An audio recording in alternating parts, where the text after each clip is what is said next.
பாருங்கள் நல்ல டேஸ்ட்டான தக்காளி ரசம் எப்படி வைக்கிறதுன்னு பார்க்கலாம். அதுக்கு ஒரு தக்காளி பழம் சேர்த்தாச்சு. அடுத்து பாருங்கள் பூண்டு புளி சேர்த்துடலாம்.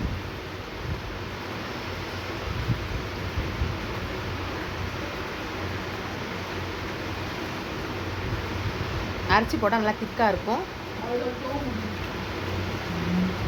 அடுத்து பாருங்கள் நம்ம வரமிளகாய் சேர்த்துக்கலாம். காரத்துக்கு துவரம்பருப்பு பார்த்திங்கன்னா ஒரே ஒரு ஸ்பூன் தான் ஊற வச்சுருந்தேன் நல்லா 1/2 மணி நேரம். அதையும் சேர்த்துடலாம். இப்போ மிளகு பாருங்கள் ஒரு 10-12 மிளகு சேர்த்துக்கலாம். ஜீரகம் ஒரு 1/4 ஸ்பூன் சேர்த்துக்கலாம். எல்லாத்தையும் நல்லா நைஸ் பேஸ்ட்டாக அரைச்சிடலாம். தாளிக்க பாருங்கள் கொஞ்சமாக எண்ணெய் ஊற்றிக்கலாம்.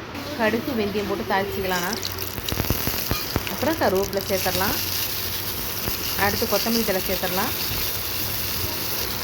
அடுத்து அரைச்ச பேஸ்ட்டை சேர்த்துடலாம். இந்த மாதிரி வச்சு செம்ம டேஸ்ட்டாக இருக்கும் ரசம். அப்புறம் பாருங்கள் கொஞ்சமாக தண்ணி ஊற்றிக்கலாம்.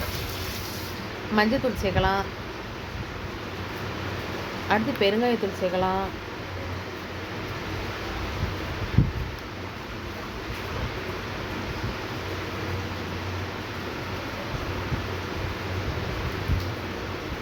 அப்புறம் உப்பு தேவையான அளவு சேர்த்துக்கலாம்.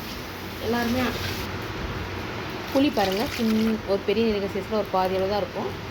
கரைச்சிக்கலாம். புளி தண்ணி சேர்த்துடலாம்.